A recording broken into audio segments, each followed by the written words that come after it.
Racing in prospect, and Ben Barneycoat there in the Racing Sets Foundation colours for Vortex, starting on the third row of the grid. The championship leader now by just 1 point from the Manor MP Motorsport car of Steijn Schothorst, and he again is going to be a man to watch in this. I think Steijn Schothorst, who has not yet had a win, but he did take a second place at Hockenheim earlier on in the season.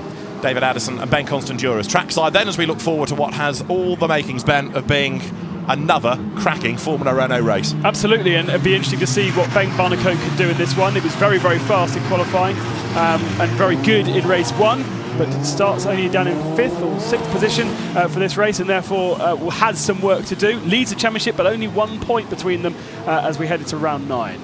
The grid about to be formed then. They've had that last lap of warming up the tyres, and now they slot into place on the grid.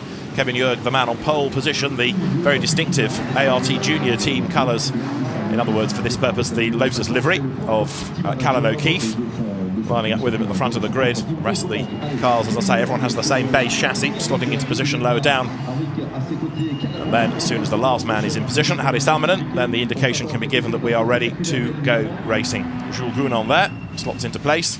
Dad is on the pit wall to cheer him on. Jean Delatraz is here to cheer on Louis.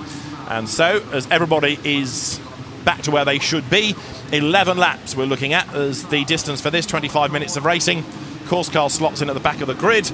Green flag heralds the arrival of the marshal to say everyone's there. They can now concentrate on the lights that go out, and a rather untidy start. It was not a long hold on the red. Some crept, some stopped. It was a little bit scrappy, but Kevin Jurg gets away well. Callan O'Keefe missed the start rather. Steijn Schothorst has made a decent getaway round the outside, trying to get second as they go through La Source. Callan O'Keefe gets hung out to dry. He's forced wide over the curb, and so it's going to be Kevin Jurg who leads. Steijn Schothorst second as they plunge downhill for the first time. And it's going to be a 3 wide further back. Ben Barneycoat going side by side with Callan O'Keefe through Eau Rouge. O'Keefe a big slide. Oh, they're still side by side. Excellent turn, but Ben Barneycoat's found a way through. Maybe had to use a bit more than just the circuit there, but now it has a massive disadvantage because he's slid out of Eau Rouge. And the leading 3 have got away as well as they come uphill then for the first time. Schothorst goes to the outside of Jurg. Louis Delatraz is in 3rd spot, but only just because he's under attack for the car of Gustav Mallier as they funnel their way through Lecombe for the first time. So it's 4 for the race lead. Barneycoat trying to defend from Seb Morris, who's ahead of Callan O'Keefe there as they dive downhill for the first time. Schothorst has a look out of the slipstream to try and get the lead and also defend from Louis Delatraz as they dive through Bruxelles. Fantastic racing, and this is only the first half of the first lap through Speaker's Corner. Now what was 3 for the lead, then became 4, it's now 5 in a line. Yeah, and Barneycoat in 6th position, so dropped a position, but has managed to scamper away from that battle just behind him, and now needs to start refocusing himself on looking ahead rather than protecting himself as he was up the Kemmel Straight. Race leaders then head to the pith path for the first time. Fights on for 4th, isn't it? Look, because there you can see Mallier having to really defend. They turn their way through the corner, but he's not yet being able to get away from the rest of them. Ben Barneycoat tries to join that party as well. Okio Sasahara going strongly in the Euro Nova car as through campus they come for the first time, past the educational buildings. Look at photographs of a couple of years ago. That was a big building site. Progress has moved on. Leaders come through them for the first time. So Ben Barneycoat here needs to get himself ahead of Steijn Schothorst, doesn't he, for the championship? Schothorst running in a good second place. Barneycoat with work to do. And now Mallier is under attack. Look as they run side by side. Sasahara tries to make the move. He goes around the outside. Really brave stuff. Was able to use the tarmac on the outside of the entry there and was able to get the momentum, and that's also slowed down the yellow machine and pushed him into Ben Barneycoat, and therefore Barneycoat's going to have a great opportunity going into the braking zone. And Callan O'Keefe, I think we saw swapping ends. There's certainly drama. It's not O'Keefe that's gone round. It is, I'm afraid, Ryan Tweeter. So he will slip to the back of the order. It is, O'Keefe has gone somewhere though, because he's dropped all the way back onto our second page of our timing screens. Okay, he's got caught up somewhere, as you say, and at La Source there's more catching up and some run wide. Thankfully, all that run-off tarmac does give you plan B, doesn't it? You can avoid an incident and run wide. So O'Keefe 22nd at the end of the opening lap, having started second on the grid. Miserable weekend. He got fired off on the opening lap yesterday, and drama befalls him again now. So Kevin Jurg is leading. Steijn Schothorst is second. Louis Delatraz is third. Okio Sasahara is fourth.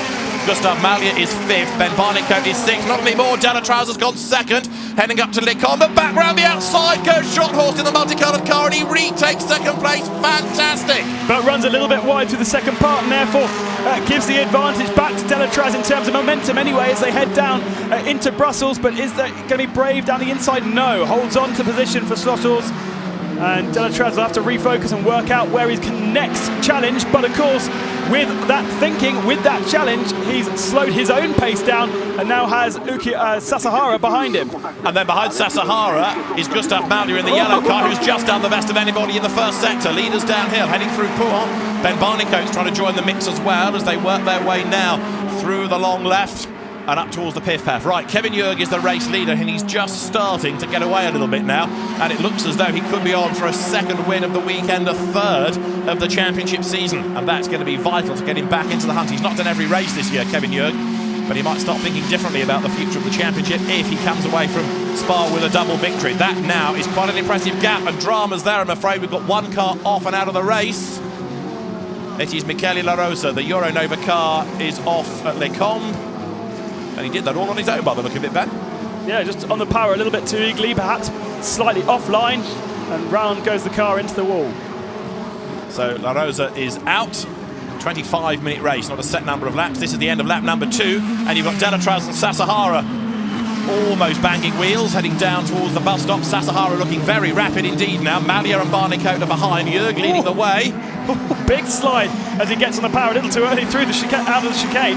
Amazingly, he didn't lose too much in terms of momentum, but he's going to be under pressure from Malya now as they head into the big braking zone at La Source, and Malya puts the car down the inside. Surely he's going to make that stick, and Barnicoat follows through. Great move by Barnicoat, really opportunistic stuff. He saw there was a gap developing and he went for it, so he has gained a place as well. Then Barnicoat goes up into 5th, Malya up into 4th. Past the endurance pits they come then, and the one that's gone backwards out of all of that is Ukio Sasahara, and he was attacking but left the door open. Yeah, he's been doing this strange thing on that last lap where he's giving the steering wheel a couple of jabs as he goes through various corners, so he's not particularly smooth, and I think we've got a safety car out. Yeah, safety car boards are out, but not on our timing screen. Exactly right, yes, I saw a board, as did you, Ben, and a yellow flag, but it's not been reflected as such anywhere else. Let's just have a look. That's going to add to the confusion as the drivers head to Les Combes. They look like they are obeying a safety car instruction. There's very little diving going on, but it's not, as you rightly say, yet been reflected on the timing screens. And I'm trying to work out for why. It could be because of La Rosa's car having gone off. Also, Inigo Micuna didn't make it through to the end of the opening lap, so the plot thickens, because I'm looking around the circuit. We can't see terribly many marshals posts from where we are, but there is a car off the road that we know about. That is Michele La Rosa. Yes, it is in an awkward place, but yes, now the timing screen does say safety car, and it goes yellow on the graphic at the top, so we do go safety car, but the process there sort of slipped a little bit. But the safety car is now confirmed, and these laps will count within the 25 minutes. Yeah, not an easy place to recover a car up there. The barrier is very close to the circuit, and no real access points through the barriers either to get that car off the track, and therefore the safest way is to neutralise the race. So the safety car comes out on track. Werner Eichinger, who is the race director for the Formula Renault NEC, calls for it. Calls for the safety car, and everybody now will have a very slow run, because that's coming up the Camel Straight, and everybody else is heading towards the end of the lap. Yeah, safety car might have to park it. Yes, and wait. Yes. Now you can see now the yellow flags have gone out all the way around the circuits, and the drivers have got the message. They're weaving around still to try and keep the warmth in the Michelin tyres. Well, that was a pretty lively first couple of laps, wasn't it? Battles everywhere. As you'd expect from racing at Spa in single-seaters. Fantastic. These cars with limited amount of grip, limited amount of downforce from those wings, and therefore providing nice, big punches of holes in the air for slipstreams going into Les Combes, but also they move around a lot through the fast corners, and therefore just a small error can pay big dividends when you come to the end of a long period of flat outness. And that is why we need the safety car, because they actually have to bring a big truck onto the circuit. So it's for the safety of the marshals who are trying to work. It's also for the safety of the drivers, although we did have the rather curious situation of a car being retrieved from a warming up lap incident at Silverstone, and the race got underway, and there was a recovery vehicle on the track, which gave people a little scare on the Hanger Straight, but it was all dealt with rapidly and safely, and the race carried on. So, as Ben says, the flatbed is there on track. We're currently on lap number 4. We have got just under 17 minutes of the race remaining, and the race order is Kevin Jurg ahead now of Steijn Schothorst, ahead of Louis Delatraz, ahead of Gustav Malya, Ben Barnicoat 5th, and Ukio Sasahara 6th. 7th at the moment is Seb Morris. In 8th place, Matthew Graham. 9th is Raoul Owens. And 10th is where you find Stefan Riener. So that is the order. Safety car board, yellow flags fly. So the cars that we've lost then are simply Michele De La Rosa, who crashed, and in fact we're going to see a replay of that now. Just got on the power too early, back comes round, and sadly tags the barrier and damages the rear wing and probably the rear suspension as well. He was one car, but we also, I don't think we even saw Inyo Bakuna even start the race. I think you're right, because he's not shown as having gone through any sectors. So yeah, I think you're right, he might have been missing completely from the grid. So there is what's left of Michele De La Rosa's car. The damage to it, the damage to the tyre barrier, not that great. And of course the other good thing about an F1 circuit is there are lots of access gates and internal roads and perimeter roads, so they hopefully can point that out of the way quite swiftly. They don't have to bring it all the way back on the circuit. They could do that straight into the paddock from where it is without having to go on the circuit. So maybe we can go back to racing this time around. Yeah, it's a long lap, so there's absolutely no problem once that car is on the flatbed, which it is. Yeah. They've got a long way to go before they could catch this car up. And in fact, there is the slip road. You'll reverse in there. This track will then be safe. And you see, the safety car not even through Pouhon yet, so a long time before we get to the start-finish straight. So we'll go back to racing at the end of this lap, which is the good news. We've got just over 15 minutes of the race remaining. Now, Kevin Jörg, having made a really good start first time around, a standing start, has got to do it all over again from effectively a rolling start. But the way that he was driving suggests that that won't be an issue. Steijn Schothorst now has got to be on his toes to defend, hasn't he, from Louis Delatraz. Just before the safety car came out, we were talking about Sasahara and the reason he was losing a couple of positions. And twice on that lap, I saw him on a straight, sort of wiggling the steering wheel as though he wasn't quite sure whether he would go the inside or the outside. Quite erratic, and of course, by moving the steering wheel, you're scrubbing off speed and therefore compromising your momentum going into corners. And then he took about 4 stabs at that source, therefore lost the inside line, therefore Barnicoat got through as well. And hopefully this safety car period will have calmed him down a little bit, and he can think about using the steering wheel in a smooth fashion as he would have done maybe a year or two ago in karting. That's the way you are taught to drive, and by stabbing the steering wheel, you're just not going to work anything other than your tyres too much and potentially lose out on speed. Safety car lights are out, and therefore we're not going green yet, but we will go green at the start of the next lap. The one who gets the get out of jail free card in a sense is Callan O'Keefe, because everyone's bunched up ahead of him. If he can make progress, it's easier now with everybody in one group ahead of him, but he's 21st, so he has got a lot of work to do. But O'Keefe will be the man to watch, or one of the men to watch, on the restart. It is now up to Kevin Jörg to control the pace. He can drop back, but once he starts to accelerate, he's got to maintain a consistent pace. You can't go and slow, because that just creates mayhem in the pack and it's very dangerous. So once he elects to accelerate, he's got to carry on at that pace or go quicker. Into the bus stop they come. Safety car peels into the pit lane. The lights go to green. We are back up and running here at Spa in round 9 of the Formula Renault 2-litre NEC. Over the timing line, Kevin Jörg leads the way. Does he get the drop on Steijn Schothorst? He does by about half a second. Delatraz pulls out and pulls back in again to have a look to see if there's a possible move to be made there. La Source under braking, you've got to be really brave to do it, but I think the real overtaking is going to be done on the way up to Les Combes on this next lap. And a big long train of 24, 23 now Formula Renault chassis. The tyres will be not quite up to the pressures that you'd expect. The brakes as well, as they go through Eau Rouge for the first time flat out in 2 laps. And Jörg sits very much in the middle of the road, but look how small the car is in comparison to the wide Formula 1 circuit. You can get 3 or 4 cars wide here. And a very late challenge. We've got a bit of dust being thrown up in the background where someone's being forced onto the grass. And Sasahara getting a toe off Ben Barnicoat and doing the best of anybody in the first sector on that lap, so he's in a big hurry. But Kevin Jörg is getting away. Look, once again, Delatraz then in the white car with the red nose. He's on the tail of Schothorst, and they all run a bit deep into Bruxelles. Mallier missed his apex completely. Delatraz has run wide and lost a length. Barnicoat now might buy into this and get past the yellow car, as there, side by side, Seb Morris turns his way through Speaker's Corner, rattles over the curb. Seb Morris, the man from North Wales, back on track, drops downhill. Silverstone winner. He's not had a great weekend at Spa, but he's doing his level best to get up the order now. Kevin Jörg it is then who leads the way, heading up towards us with Steijn Schothorst, who comes from a good racing family. He runs second. Delatraz, second generation racer as well, third. And there is Barnicoat trying to fend off Sasahara. There's an awful lot in this race that's still yet to be resolved. There was one person that really lost out in that restart, and that was Harry Salmonen. I think he passed the sector 1 timing being last of all the cars, having made a very slow first sector. Right. And we did see some dust, so potentially he was the man that was forced on the grass. Got mugged in the first sector potentially then as the leaders. Lap 5 work their way up towards the Cours Paul Frere. And the race leader, Kevin Jurg, who really does revel in Spa, doesn't he? Having won race 1 yesterday, continues to build the gap for the second time in the race. Now, what about Sasahara versus Barnicoat? Here they come. Ben Barnicoat in the red, white and blue car for Fortec, the Racing Steps Foundation driver. He's going to be mugged, is he? Sasahara tries to go around the outside, thinks better of it, slots back in. If he can stay on the tail, he might be able to have a go at La Source up the inside. Yeah, absolutely. The move probably wasn't really on there. Ben Barnicoat would have been very wise to that one, but this is where you can't defend so much. The circuit's so wide, and Sasahara can go to the outside or the inside. And again, that strange move where he sort of can't really decide whether he wants to go inside or outside the car in front. Down towards Eau Rouge they come then.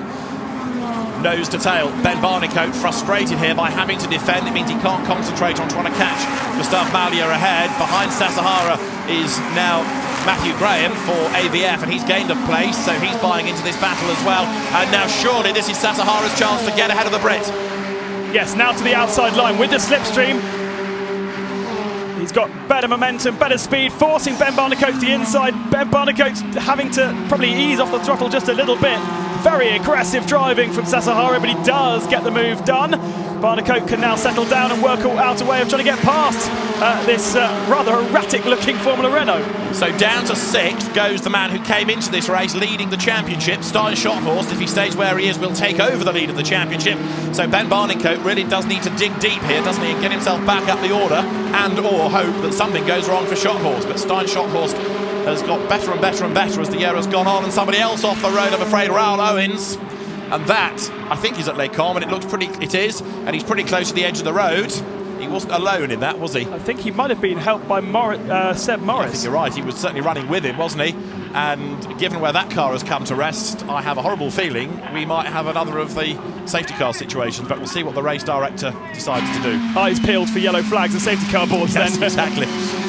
So 9.5 minutes remain, and it's like the middle stint, isn't it, almost this, if we do have another safety car. It's been led by Kevin Jurg. He's a second to the good as they work their way out of campus, heading up towards the Cours Paul Frere. There's Gustave Mallier having a pretty decent run of this. Gustave had a win at Hockenheim. Yeah, so Seb Morris has dropped out the top 20 as well. There he is.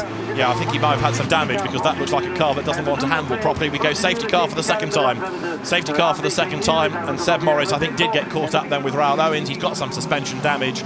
The net result of that is it's a car that doesn't want to go in a straight line. He's struggling either to park it or to get back to the pits. And so we will go safety car again with just under 9 minutes on the clock here at Spa. Yeah, they were squabbling over 8th position at the time, and there was a full car battle there. Difficult to say exactly what happened at the moment, but Morris and Owens then looked like they're both out of the race and falling down the order. Yeah. Where has that meant that Callum O'Keefe has got himself up to? 16th. Yeah, not bad. That's all right, isn't it? So he's getting on with the job. And again, with everybody bunched up ahead of him, he might be good for a few points come the end of this race. So the safety car heads past the old pits, what are now known really as the endurance pits, scoops everybody up. And how many more racing laps are we going to get in here? I think it was 11 yesterday in a natural race. Callum O'Keefe, the one casualty on that one. And everybody slows right down because, of course, they're heading up towards the danger zone. There is Callum O'Keefe in the Lotus liveried ART Junior Team car that we've been talking about after his dramas early in the race. And the field working its way at this much reduced pace uphill.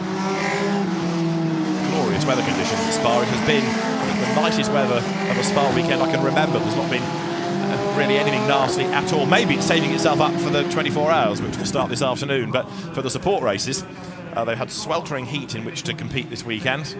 The engineers have got a suntan rather than been bedraggled, which is what normally happens in the outer paddocks. So through Les Combes goes the safety car, and Kevin Jurg is the leader, and this is why we have the race interrupted once again with a car off at an awkward place up at Les Combes. Not that badly damaged, but I'm afraid it's parked by the side of the road and as soon as the pack has gone past, then the officials can be released to go and work on that, can't they? And the recovery vehicle that would have come and collected that car has already got a car on the back of it, heading back to the paddock with Michael De Rosa. So the recovery vehicle from the next marshal post that may well be up here at La Source. It's going to take a head round there, yeah.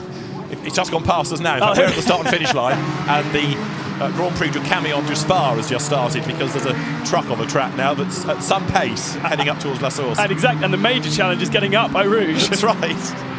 So there's a very disconsolate Raoul Owens, who knows that when he gets back to the pit lane, he's got some explaining to do for Mark Burnett Motorsport mechanics, who looked after him all weekend. But I'm afraid drama befalls. 11th in yesterday's race and retirement today. Seb Morris had an 8th yesterday, just to finish his part of the story, and Seb again a retirement from this race as well.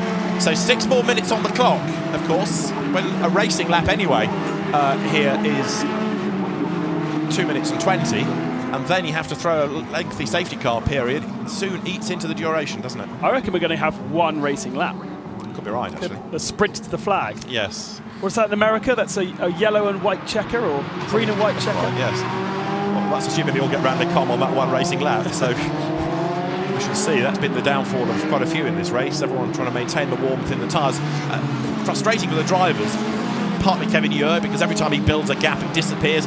The likes of Callan O'Keefe, okay, yeah, one safety car helps, 2 doesn't, because he runs out of laps in which he can make the progress. Absolutely. So big frustration for this second intervention of the safety car. The drivers just want to get on with this and see what progress can be made up to the checkered flag. And safety car periods are very interesting for the junior single-seaters, because a lot of these drivers will be in their first year of single-seaters. They would have come out of karting, and in karting you don't have a safety car period. It's not something that exists. You either have a yellow flag zone or you have a red flag, but you never have a race neutralisation.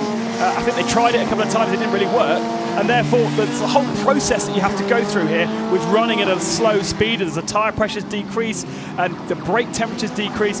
That what you have to do to keep the car in sort of racing trim is something these guys will learn, and when they get back to flat out and suddenly find they've got cold brakes and the tyres aren't the same pressure, is something that is another learning curve alongside just racing a single-seater rather than a kart.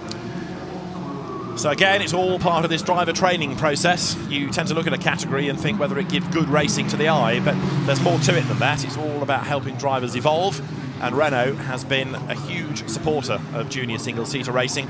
Formula Renault's origins you can trace back to the 70s in France, but then in the late 1980s, so the late Robert Fernald and Tim Jackson, who was then at Renault Sport, decided to import Formula Renault to the UK, and it started rather hesitantly, but then it soon caught on and really killed off Formula Vauxhall in the UK. The international series followed after that. Formula Renault itself had a huge success in domestic markets, and now you have these regional international championships. There is a European series, but NEC takes in a given number of countries and produces this very, very strong championship.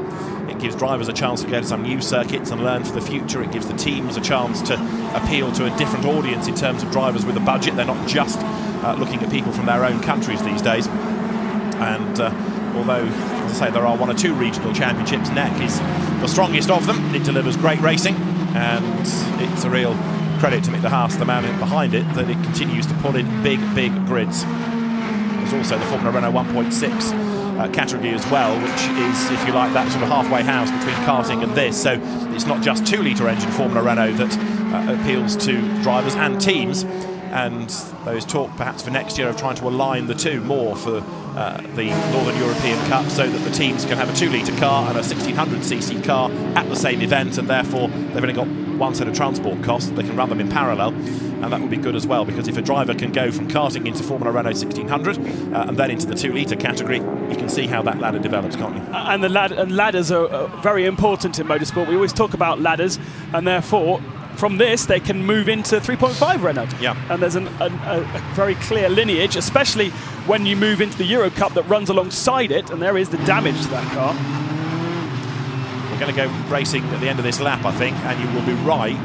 It's going to be 1 lap if they can get back to the line in less than 2.5 minutes. It's going to be touch and go, but I think if the pace car, the safety car, ups its pace a little bit, which you can legitimately do so they get warmed back into the tyres for a safe restart, we should just eke 1 more lap out of this. Yeah, we're only going into Brussels at the moment with the safety car. The safety car, yes, it needs to get round before the time elapses, doesn't it? Yeah. It's going to be close. it is going to be close. The lights are off, so the indicator, sorry, no, they're not quite off yet, I don't think, but the indication will be given when it gets to the second safety car line, which is down near campus. So we will go back to racing again. Apologies, the lights are still flickering, but the lights will go off this time. Yeah, there's a set area where they will go off, so so drivers know to look at a certain point. They won't just go off willy-nilly. It's somewhere at the end of sector 2. That's right. So then the drivers will control the pace, but they've in turn got to get there before the end of 1 minute and 36 seconds now, because even if the pace car quickens its pace, if Kevin Jörg trundles and therefore brought them round to take the checkered flag to secure his win, that's kind of down to him, isn't it? Well, absolutely, and if he's a thinking man, then he could easily do that if he knew one point there was only 1 minute and 20, delay enough time so that the time elapses, the checkered flag has to fall. Exactly right. So let's see what he does here. Everybody behind him will want to crack on. Kevin Jörg has a completely different ballpark altogether in this. The yellow flags wave for the moment. They are heading down towards the second safety car line, and we have got, as you can see, bang on 1 minute. Now, in theory, they should be okay to get round. However, as we've explained... you can't drive too slowly. No, that's true. You can't limp. But Kevin Jörg may have other ideas about this. It would be awful for him if it was a one-lap dash and he got mugged on the last lap. But here we come. He is weaving around to get some warmth back in the tyres, which does suggest that he's going to be on his toes.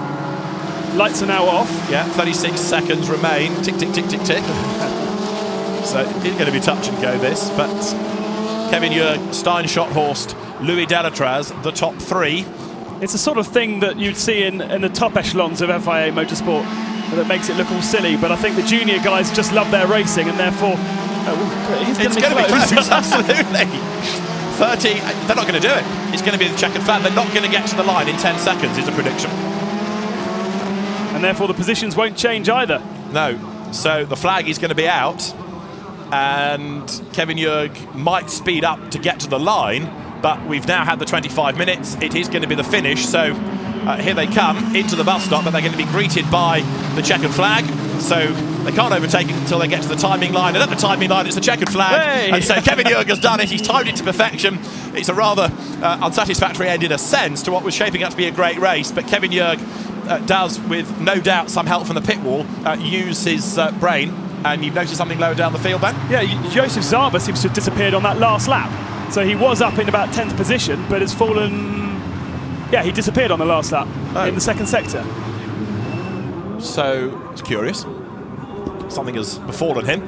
The drivers quickly make their way down the pit lane. So Kevin Jörg it is who takes the race win. And while he was racing, he drove very, very well, because, of course, he had to make a decent start from a standing start. He was then able to build a gap, do it all over again on the rolling start. And Kevin Jörg takes the win from Steijn Schothorst, who will put himself into the lead of the championship on that basis. And then Louis Delatraz taking third. Ben Barnicoat in the end finished in 6th place. So that was how the championship leader finished. Disappointment for him. And the gap at the flag, such as it mattered, was 0.478 of a second. But of course it's a rather false gap, given that everybody had bunched up under the safety car and then bunched up again, given that Kevin Jörg had backed his pace right off heading to the timing line. So Kevin Jörg does it. He takes the win. And as I say, it was intelligent driving. I think the Josef Kaufmann team may also have perhaps been able to offer an instruction that he should have gone slowly to make sure he hung on and took the honours. Let's look at the highlights then. Away from the start, Callan O'Keefe bogged down just a little and lost a couple of spaces. Then it was Kevin Jörg versus Steijn Schothorst down to the first corner. Jörg never headed in the race from that point. As is the tradition at Les Sources, many got bundled out wide over the curb and over the AstroTurf. Battles developed straight away. Schothorst round the outside of Louis Delatraz up into second place. Ben Barnicoat battling with Callan O'Keefe. He'd made that sluggish start. Barnicoat went round the outside, and then the dramas started to come. The first one off was Michele La Rosa, and that brought out the first safety car of the race. La Rosa okay, rear damage, rear wing knocked off, suspension broken. Barnicoat versus Ukio Sasahara was the next fight that became instantly worth watching. And then Seb Morris and Raoul Owens got together. Morris with damage limped 2 corners on, but Raoul Owens was out of the race. That brought out our second interruption, our second safety car period. And this time, there just wasn't enough of the race left to go racing once again. There's a very forlorn-looking Raoul Owens sat by the side of the road. It was a run to purely the checkered flag, the race not properly restarting. So Kevin Jurg took the honours. The championship incidentally moves to Assen next, then to Most and the Nürburgring, supporting the Blancpain Endurance Series in September for the grand finale. Kevin Jurg, the winner, from Steijn Schothorst and Louis Delatraz. Gustav Malja fourth, Ukya Sasahara fifth, ahead of Ben Barnicoat and Matthew Graham. Stefan Riener eighth, ahead of then Ricard Janssen. In 10th, Jake Hughes. Then for 11th place was Roy Geertz, and finishing in 12th, Jules Gounon. Cedric Freiberghaus was ahead of Martin Kodrich. Callan O'Keefe 15th in the end after Ryan Feiter had a spin for 16th. Julio Moreno 17th. 18th place is where you find Andrea Barrera, David Richet 19th, and Harry Silmanen rounding out the 20 who made it to the finish. After that, drivers with dramas didn't get to the flag, sad to say. Well, Formula Renault 2.0 NEC, the Northern European Cup, always generates good racing. It's a shame there wasn't a little bit more of it in today's race. Murphy's Law, isn't it, that the one that goes for television is the one that has all the dramas in it. But yesterday's race only had the one non-finisher, Callan O'Keefe, and it was won by Kevin Jurg by 9.6 seconds. Today, a very, very different story, but largely because of the safety car periods that we've been talking about. And the championship moves from Spa to Assen, which will be a real test for them, because Assen, of course, is more of a motorbike circuit these days. It's not that wide, and Formula Renault, not the easiest of cars, single-seaters with wings in general, not that easy in which to overtake, so that'll be a real test of the drivers in qualifying. Then it goes to Most in the Czech Republic, and the Nürburgring, the modern-day Formula 1 Grand Prix venue, for the final brace of races in September, and that is a weekend with the Blancpain Endurance Series. It's a really good weekend of racing, so it's a chance I would encourage you to go and watch in the flesh rather than on the streaming, to go and have a look at the cars across all the categories in action that weekend. But Kevin Jurg, who came into the weekend 15th in the championship, having not done more than one weekend. He didn't do Silverstone, he didn't do Hockenheim, but now with 2 wins this weekend, he really, really does punt himself up the order. And that hopefully will suggest that he's going to do more races this year now and see what he can do about the championship, because he is the only man to have won more than once. He's now won 3 times. He's the only person, of course, therefore, to do the double in a weekend. And on that basis, he marks himself out as being a real threat now, if the budget is there and his schedule permits, that he can come and do every race in this year's series. Ben Barnicoat, having taken over the lead of the championship yesterday, had a win at Hockenheim. He's now dropped back again in the championship standings after 6th place. Frustrating race that for Ben. He got himself involved in that early battle with Callan O'Keefe, and it never really developed for him. You could argue that he never had a proper crack of the whip, because every time he was about to do something, out came the next safety car period, so that was a frustration for him inevitably. But it just didn't quite gel in the way that you might have hoped today for Ben Barnicoat, and so he will go to Assen, conscious that he's got to do some heroics in the championship to start scoring more points once again. What about the others? Well, it was Steijn Schothorst, who was a point back and finished 2nd in that race, who now takes over the championship lead.